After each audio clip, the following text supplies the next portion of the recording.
فی الدنیا حسنہ.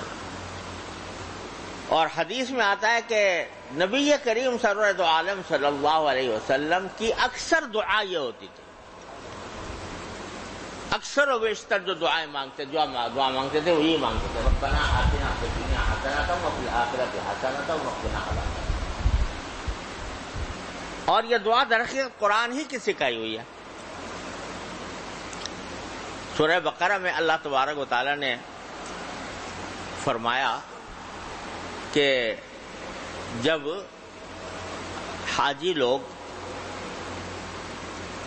وہاں سے عرفات سے واپس آتے ہیں تو پھر مزدلفہ میں جو المشعر الحرام ہے وہاں پر اللہ کا ذکر کرنا چاہیے کہ فَإِذَا أَفَضْتُم مِّنْ عَرَفَاتٍ فَاذْكُرُوا اللَّهَ عِندَ الْمَشْعَرِ الْحَرَامِ. جب عرفات سے واپس آؤ تو مشعر حرام یعنی مزدلفہ کے پاس اللہ کا ذکر کرو. فَاذْكُرُوا اللَّهَ عِندَ الْمَشْعَرِ الْحَرَامِ. اور كَذِكْرِكُمْ آبَاءَكُمْ أَوْ أَشَدَّ ذِكْرًا وَاذْكُرُوا اللَّهَ كَمَا هَدَاكُمْ. اور اللہ کا ذکر بھی اس طریقے سے کرو جس کا اللہ تعالیٰ نے تمہیں حکم دیا ہے، جس طرح کی ہدایت دی ہے ذکر کرنے کے طریقے کی وہ کرو. یہ نہیں کہ اپنی طرف سے کوئی طریقہ گھڑ لیا اور اس کے پیچھے چل پڑے. وَاذْكُرُوا اللَّهَ كَمَا هَدَاكُمْ. پھر فرمایا کہ وَمِنْهُم مَّن يَقُولُ رَبَّنَا آتِنَا فِي الدُّنْيَا وَمَا لَهُ فِي الْآخِرَةِ مِنْ خَلَاقٍ. کچھ لوگ وہ ہیں جو وہاں اس مقام مقدس پر پہنچنے کے بعد بھی بس دنیا ہی کی چیز مانگتے رہتے ہیں. مجھے اولاد دے دے، مجھے نوکری دے دے، مجھے رزق دے دے، مجھے صحت دے دے، جتنی دنیا کی ضرورت ہے وہ مانگتے رہتے ہیں. وَمِنْهُم مَّن يَقُولُ آتِنَا فِي الدُّنْيَا وَمَا لَهُ فِي الْآخِرَةِ مِنْ خَلَاقٍ. آخرت میں اس کا کوئی حصہ نہیں ہوتا، وہی مانگتا رہتا ہے. جاہلیت کے اندر، زمانے جاہلیت میں جو لوگ حج کیا کرتے تھے حج تو وہ بھی کرتے تھے، لیکن وہاں جا کر ایک تو جب پہنچتے مزدلفہ تو اپنے آباء و اجداد کے مناقب اور فضائل بیان کرنے شروع کر دیتے تھے. ہمارے باپ نے یہ کیا، فلان جنگ لڑی، فلان جنگ کے اندر اس کو فتح نصیب ہوئی وغیرہ وغیرہ. ایک تو یہ کام کرتے تھے. تو قرآن کہتا ہے کہ وہاں جب اللہ تعالیٰ کا ذکر کرو کذکرکم آباءکم، جیسے تم اپنے ماں باپ دادوں کا ذکر کیا کرتے تھے، او اشد ذکرا، یا اس سے بھی زیادہ اہتمام کے ساتھ اللہ تعالیٰ کا ذکر کرو. اور ذکر بھی کس طرح کرو؟ واذکروا اللہ کما ہداکم، جو اللہ نے طریقہ بتایا اس کے مطابق ذکر کرو. اب آگے فرماتے ہیں کہ جاہلیت کے لوگ جو ہیں وہ آ کر کہتے تھے، وہاں پر دعائیں جو کرتے تھے بس یہی کرتے تھے کہ ہمیں رزق زیادہ ہو جائے، ہمارا گھر اچھا بن جائے، ہماری جو قبیلہ ہے اس کو فتح نصیب ہو، ہمارے دشمن ناوراد ہوں وغیرہ وغیرہ. تو ربنا آتنا فی الدنیا وما لہ فی الآخرۃ من خلاق، آخرت میں اس کا کوئی حصہ نہیں ہوتا. وَمِنْهُم مَّن يَقُولُ رَبَّنَا آتِنَا فِي الدُّنْيَا حَسَنَةً وَفِي الْآخِرَةِ حَسَنَةً وَقِنَا عَذَابَ النَّارِ. اور کچھ اللہ کے بندے ایسے ہوتے ہیں جو یہ کہتے ہیں کہ اے پروردگار ہمیں دنیا میں بھی اچھائی عطا فرمائیے اور آخرت میں بھی اچھائی عطا فرمائیے. تو اولئک لہم نصیب مما کسبوا، ان کو اللہ تبارک و تعالی اپنی کمائی کا حصہ آخرت میں دیں گے. کمائی سے مراد اچھے اعمال کی کمائی. تو اللہ تعالیٰ فرما رہے ہیں کہ وہ بندہ انتہائی بے وقوف اور احمق ہے کہ جو جب بھی دعا مانگے تو بس دنیا ہی کے لیے مانگے، دنیا ہی کے لیے مانگے بس کہ مجھے ملازمت مل جائے، مجھے رزق مل جائے، میرا گزارا اچھا ہونے لگے، میرا مکان اچھا بن جائے، مجھے گاڑی اچھی مل جائے، مجھے امتحان میں کامیابی مل جائے، مجھے ڈگری اچھی حاصل ہو جائے. بس سارا سوچ کا جو محور ہے وہ دنیا ہی دنیا ہے، بس وہی مانگو. آخرت کی بات مانگیں کہ یا اللہ آخرت میں ہمارا انجام اچھا کر دیجئے، ہمارے گناہ معاف کر دیجئے، تو اس کی طرف دھیان ہی نہیں۔ تو اللہ تعالیٰ نے یہاں پر ان لوگوں کی مذمت کی ہے جو جب بھی مانگیں گے دنیا کی بات مانگیں گے، جب بھی مانگیں گے دنیا کی بات مانگیں گے، آخرت کے بارے میں کچھ نہیں۔ تو یہ اللہ تعالیٰ فرماتے ہیں کہ یہ احمق تنگ نظر لوگ ہیں، ان کی جو سوچ ہے اس کا دائرہ صرف دنیا کی لذتوں کی طرف اور دنیا کے اسباب کی طرف محدود ہے۔ بس یہ مل جائے تو اس کو ایسا کچھ مل گیا، چاہے قبر میں جا کے پٹائی ہو، والعیاذ باللہ۔ تو وہ یہ کہتے ہیں کہ ہمیں دنیا دے دیجئے۔ اب دنیا میں جو غلط چیزیں ہیں وہ بھی مانگتے ہیں۔ ہمارے والد صاحب رحمۃ اللہ علیہ کے پاس ایک بزرگ آیا کرتے تھے، بڑے عمر رسیدہ تھے، جہاں دیدہ تھے، بڑے تاجر تھے، تہجد گزار تھے۔ تو کچھ عرصے کے بعد پتہ چلا کہ وہ وظیفے جو ہر وقت پڑھتے رہتے ہیں، تو وظیفے میں دعا یہ مانگتے ہیں کہ اللہ سٹے میں میرا جو ہے نمبر نکل آئے۔ وظیفے گھونٹ رہے ہیں رات کو تہجد میں اٹھنے کے بعد، کس کام کے لیے؟ کہ میرا سٹا جو ہے وہ کامیاب ہو جائے۔ اب یعنی آدمی کی جو سوچ ہے وہ اس طرف لگی ہوئی ہے، والعیاذ باللہ، دنیا کی طرف۔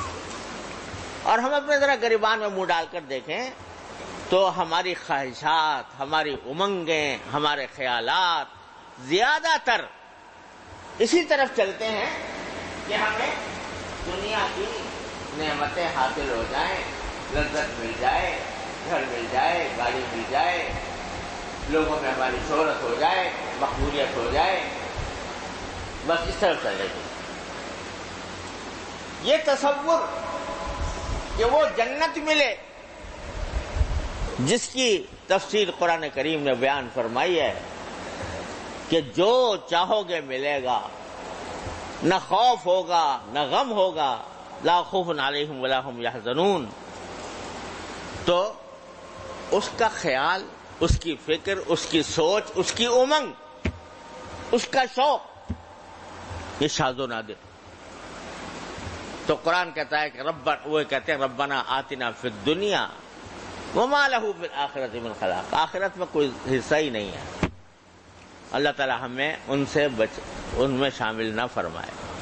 اور حضور اقدس صلی اللہ علیہ وسلم نے یہ دعا بھی فرمائی، آگے آئے گی انشاءاللہ، کہ اللہم لا تجعل الدنیا اکبر ہمنا ولا مبلغ علمنا ولا غایۃ رغبتنا۔ اللہ ایسا نہ کیجئے کہ ہر وقت ہمارے دماغ پر دنیا ہی سوار رہے، اور اللہ ایسا بھی نہ کیجئے کہ ہماری علم کا مبلغ، علم کی انتہا بس دنیا ہی کے اوپر ہو جائے، اور ہماری ساری رغبت اور شوق کا مرکز جو ہے صرف دنیا ہی بنی رہے۔ تو ایسا نہ کیجیے گا۔ تو مذمت ہے ان لوگوں کی کہ ان کے دل و دماغ پر ہر وقت دنیا ہی مسلط ہے، اسی کی خواہش ہے، اسی کی امنگ ہے، اسی کا شوق ہے۔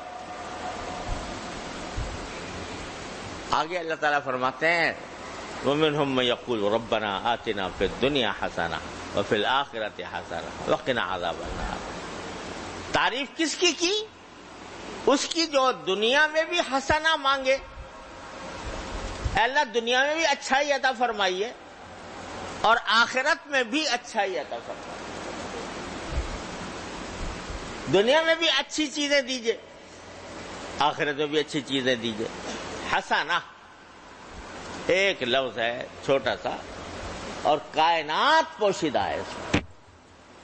دنیا کے اندر حسنہ مل جائے، اس میں یہ بھی ہے حسنہ اچھائی، اچھائی یہ بھی ہے کہ رزق اچھا مل رہا ہو، اچھائی یہ بھی ہے کہ صحت اچھی ہو رہی ہو، اچھائی یہ بھی ہے کہ اولاد ہو، اچھی یہ بھی ہے کہ گھر والے مطمئن ہوں، اچھائی یہ بھی ہے کہ دوست احباب اچھے ہوں، اچھائی یہ بھی ہے کہ آدمی کو علم حاصل ہو، اچھائی یہ بھی ہے کہ اللہ تبارک و تعالیٰ اس کو عمل صالح کی دنیا میں توفیق عطا فرمائے.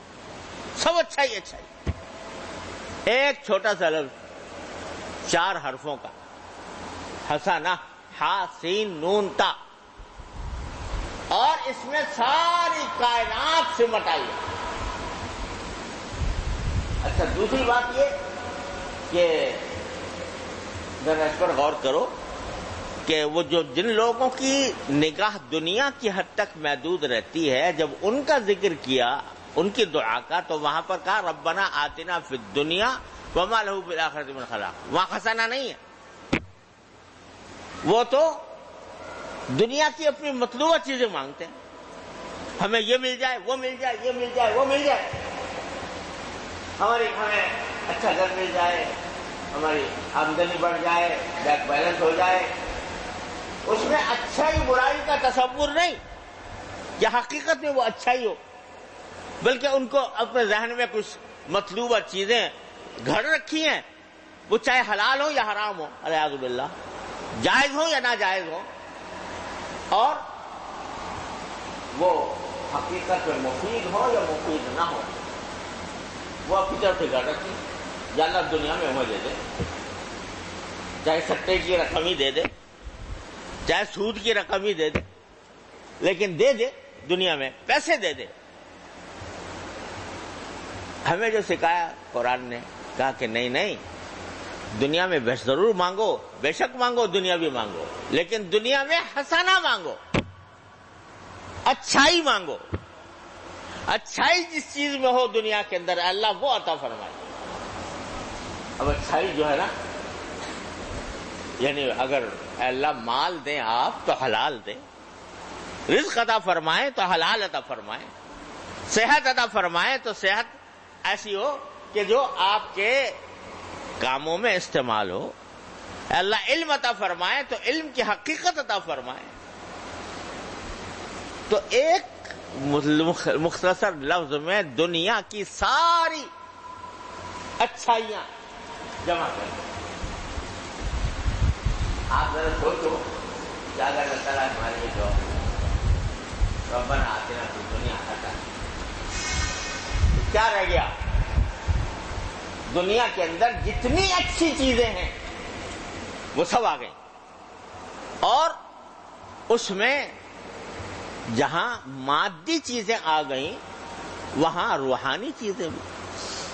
اللہ تبارک و تعالی حسنہ عطا فرمائے دنیا میں، نیک اعمال کی توفیق عطا فرمائے، اپنے ذات کے ساتھ تعلق عطا فرمائے، تعلق مع اللہ عطا فرمائے، اپنا قرب عطا فرمائے، اپنی دھن میں لگے رہنے کا جذبہ عطا فرمائے.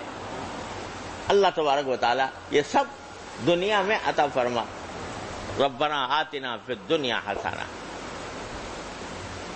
کیا کہے گا کوئی، کیا دعا مانگے گا جو ایک لفظ کے اندر قرآن نے بتایا ربنا آتنا فی الدنیا وفی الآخرۃ حسنہ.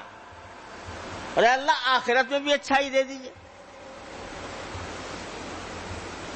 کیا اچھائی کہ جو کچھ آپ نے دنیا میں کرنے کی توفیق عطا فرمائی اس کا صلہ جو آپ نے مومنین کے لیے جس کا وعدہ فرمایا وہ عطا فرمائیے. آخرت میں جنت عطا فرمائیے، اپنی رویت، اپنا دیدار عطا فرمائیے، اپنی جنت کی نعمتیں عطا فرمائیے جو آپ نے قرآن کے. ربنا آتنا ما وعدتنا علی رسولک